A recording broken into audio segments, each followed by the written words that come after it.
జై భీమ్ జై భీమ్ జై భీమ్ జై భీమ్. ఈ 105వ రోజు నిత్య పూలమాల కార్యక్రమానికి ముఖ్య అతిథిగా విచ్చేసినటువంటి మేడ్చల్ ఎంఎన్ఎస్ మూఢనమ్మకాల నిర్మూలన సంఘం అధ్యక్షులు చంద్రశేఖర్ గారు మరియు వారి బృందానికి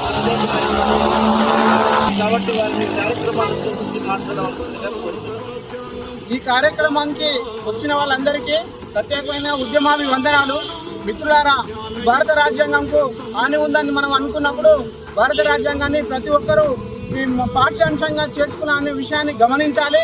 ప్రతి ప్రజా సంఘాలే కాకుండా అన్ని వామపక్షాలు, ప్రతి మతపరమైన వాళ్ళు, అన్ని పూజారికి సంబంధించినటువంటి వాళ్ళు కూడా గౌరవించి దీన్ని పాఠ్యాంశంగా పెట్టుకున్నప్పుడు మాత్రమే ఈ భారత రాజ్యాంగం యొక్క కనుసైగలో అందరం రక్షణ పొందుతాము. ఇది ఒక వర్గానికి సంబంధించిన కార్యక్రమం కాదు. ఈ కార్యక్రమాన్ని విద్యార్థుల దృష్ట్యా, ప్రజా సంఘాల దృష్ట్యా, అన్ని సంఘాల దృష్ట్యా అన్నవారు ముందుకు తీసుకెళ్తున్నారు.